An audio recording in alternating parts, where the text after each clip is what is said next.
Well, I was born in London, lived in Hackney, and I was 6 when the war broke out, and I was evacuated with my 2 older brothers, and I recall walking in a line of children with satchels on their back and something in their hands, or some sort of sweetie or something, and marching past all the people in the streets who were waving and cheering and crying at the same time.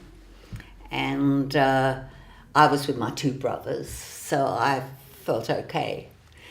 On the train, we went, I think it was to Hillgay, and went with my 2 brothers, and because the boys all collected together and the girls, I was still with the boys.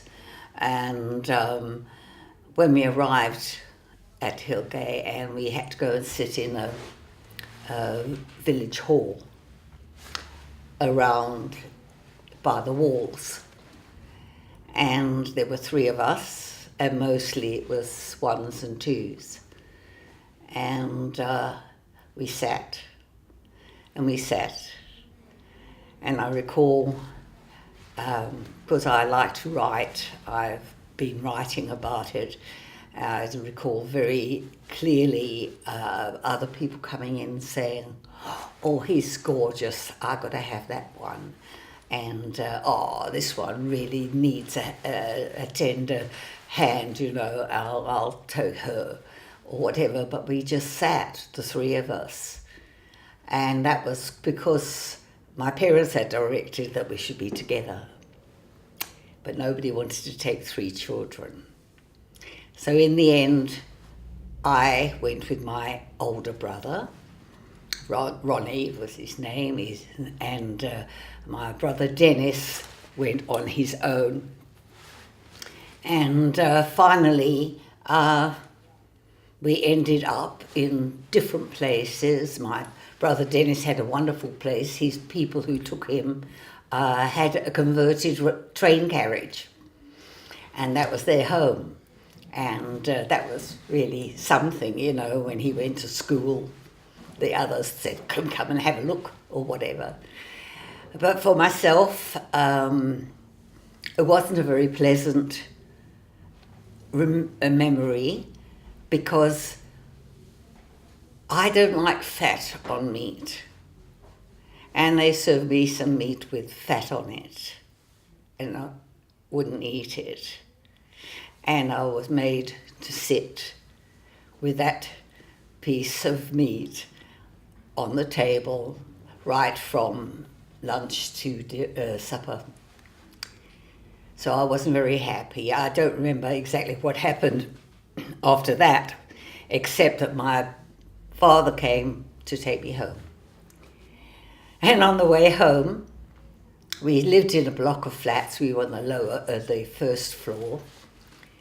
I could look through the window, and I saw this big blonde lady through the window, and I said to my dad, "Is that Mum?"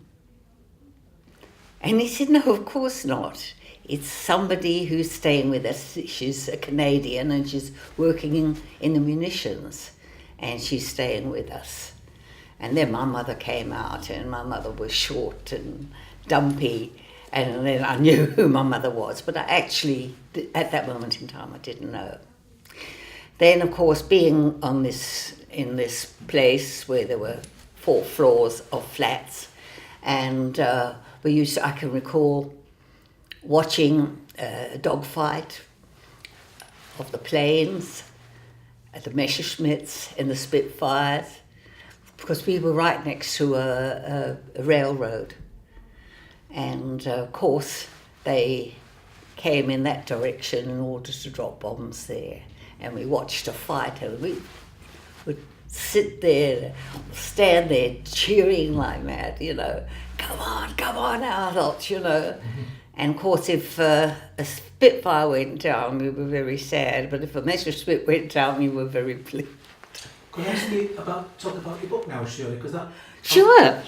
Well, I have been a writer since a very young age. Unfortunately, I was taken out of school early and I went to work from the age of 15.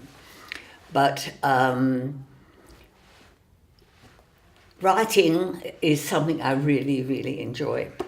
And I also had something that had very little to do with the war, except that I met somebody who was Israeli, or he was a Romanian Israeli because he originally was from Romania.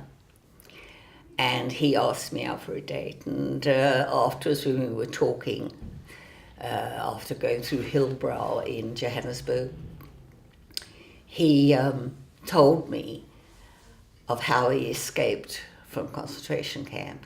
It wasn't the concentration camp, actually, it was the labor camp. It was the labor camp where he was. He was 18 and they were sent to build bridges or roads or whatever. And he managed to escape by stabbing a guard with a piece of stick that he'd sharpened. And he got out and went as fast as he could and came across a German soldier who was busy relieving himself by a tree, but he'd been on a motorbike. And his name was Shalom, my husband, but he became my husband. And he got this motorbike and went off with it. And that's how he actually escaped from Germany as such. I won't go into details, but a lot of it is in this book I've written called Flies in the Milk. Why flies in the milk? Because the very first thing my